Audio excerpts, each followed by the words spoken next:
the Royal Aircraft Factory S.E.5a. On 29 May 1917, Captain Roderick Hill flew the third prototype SE-5 A4563 from Farnborough to Martlesham Heath.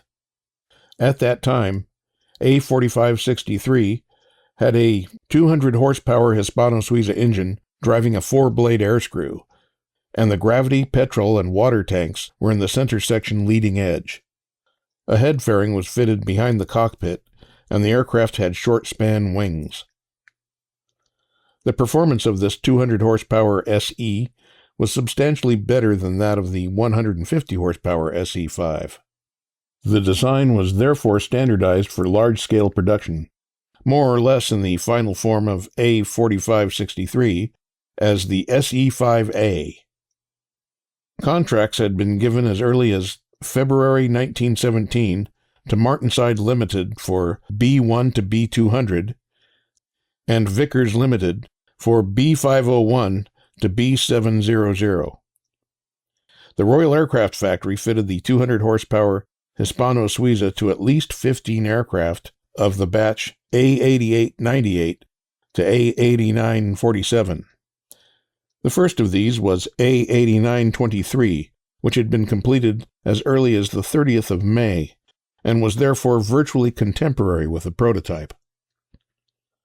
Several of these early SE-5As had the Wolseley-built 200-horsepower Hispano-Suiza engines, in spite of the troubles that had been experienced with the Wolseley Hispanos, and, at that early date, can hardly have been overcome. The first few aircraft, like A4563, retained the L-shaped exhaust manifolds of the SE-5. Later SE-5As had the characteristic long horizontal pipes. All SE-5As had the modified wings of reduced span. Some of the early SE-5As were delivered to No. 56 Squadron, which received its first example of the type in June 1917, and progressively replaced its SE-5s with SE-5As. In this squadron, the long exhaust pipes were cut off and replaced by short extensions of the manifold. In July 1917, Vickers-built SE-5As began to come forward, and deliveries of the Martinsyde-built aircraft of the batch B1 to B200 also started.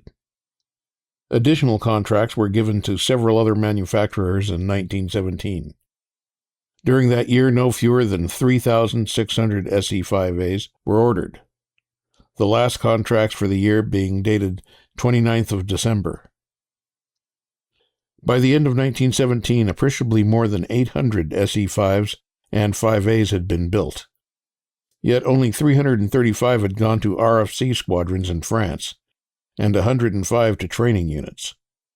And of the total of 440, about 60 were SE-5s. At the front, only numbers 41, 40, 56, 60, and 84 squadrons of the RFC were operational with the SE-5a.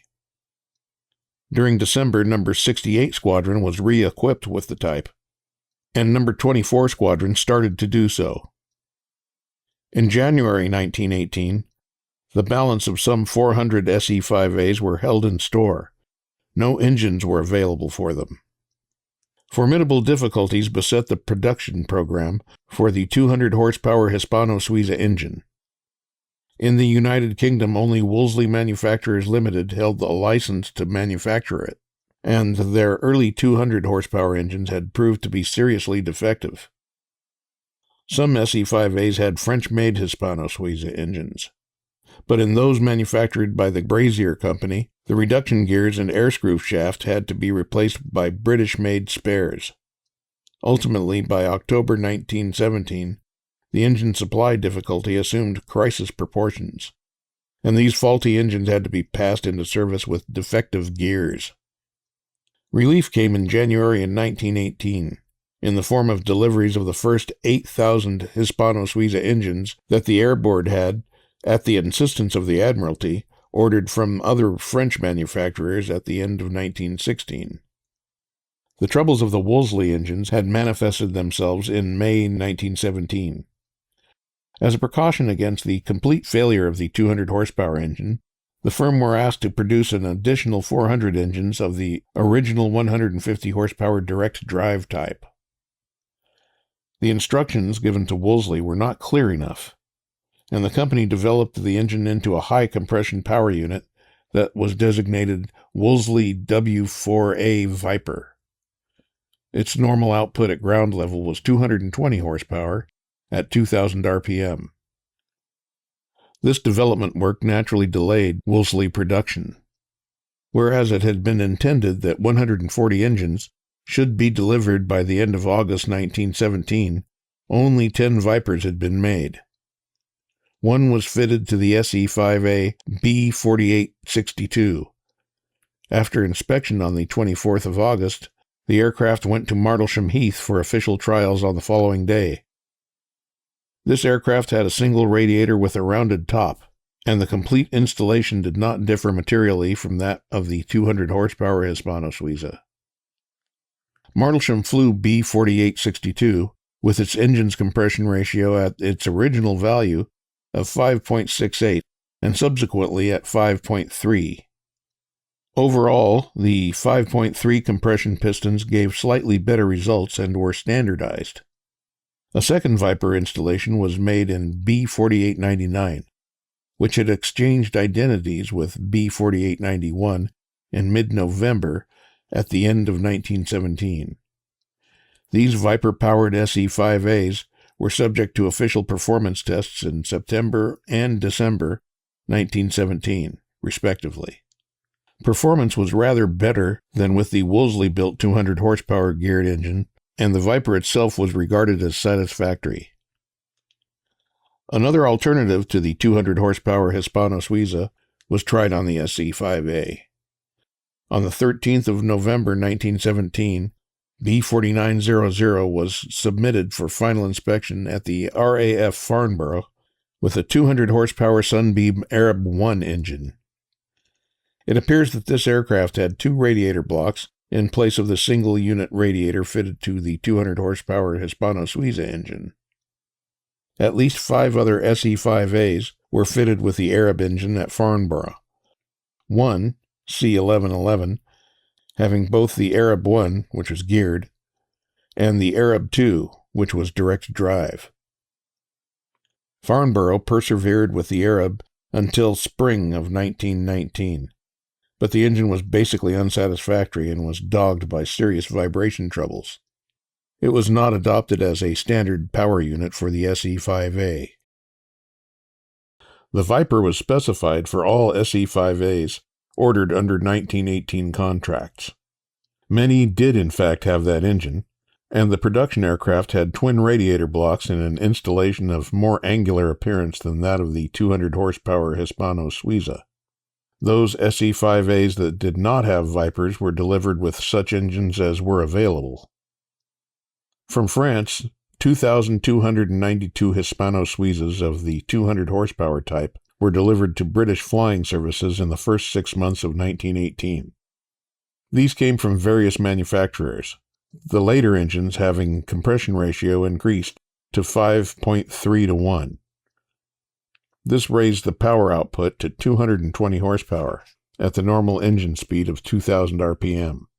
All earlier 200 horsepower engines were fitted with a high compression pistons when overhauled. In 1918, the SE5a built up a formidable reputation as a fighting aircraft. Although it did not have the Camel's lightning-swift response to the controls, it combined maneuverability with strength, stability, and, by the standards of the period, comfort. By the time of the armistice, the SE5a equipped 14 British, 1 Australian, and 2 American squadrons on the Western Front, and it was in use with 2 squadrons in Palestine, 1 in Mesopotamia, and 3 in Macedonia. It had been tried by 14 home defense squadrons, but its water-cooled engine took longer to warm up than did the Camel's rotary, and the SE5a's pilot's view for landing at night was less satisfactory. Consequently, it was withdrawn.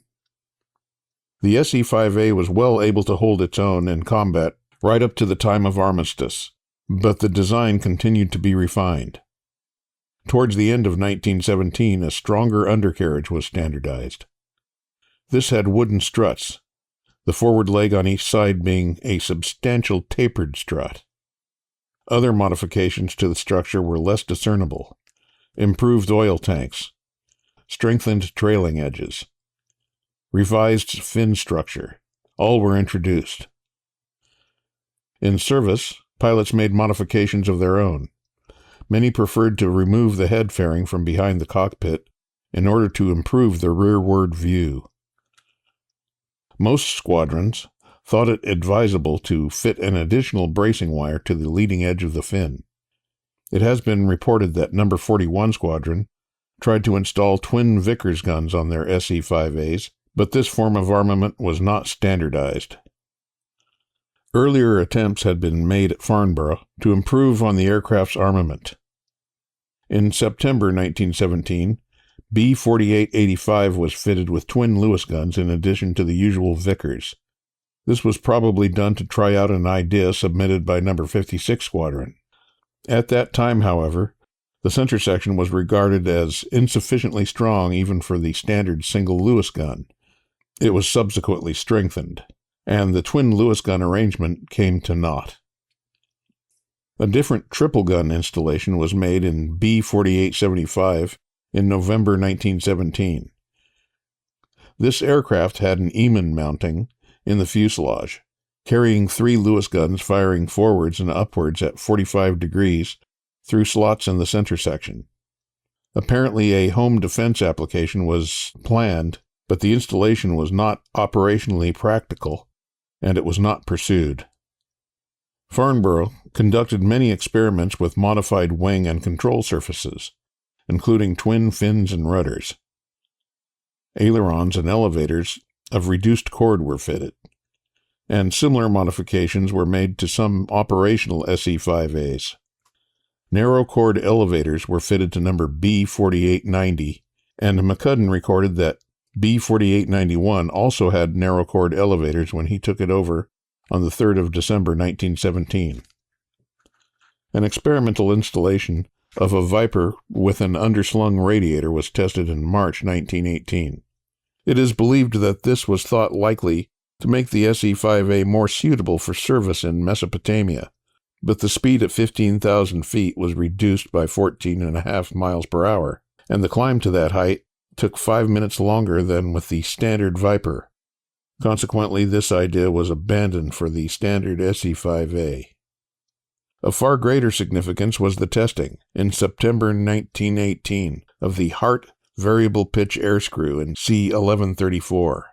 This was unsuccessful, and the SE was fitted with a standard air screw in October. During 1918, extensive experiments with parachutes were conducted on several operational types of aircraft. One of these was the SE-5A, on which the Mears parachute and the Calthrop Guardian Angel A-1 were tested. Several SE-5As were used, and at least 5 different methods of storing the parachute were tried. In the United States, the Curtiss Company assembled 56 SE-5As from British-made components and was given a contract for 1,000 SE-5As for the U.S. Air Service. The Curtiss-built aircraft were to have the 180-horsepower Wright-Martin Hispano-Suiza engine.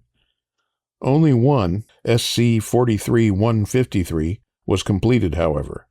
The balance of the order was canceled at the armistice. The war over, the SE-5A disappeared rapidly. The type remained in service in small numbers in Australia, Canada, and South Africa. In the USA, the Eberhard Company modified a number of aircraft for post-war service under the designation SE-5e. In the United Kingdom, a few specimens survived for some years, mostly as experimental aircraft at the Royal Aircraft Establishment, Farnborough. Others assumed civil identities, and some pioneered skywriting.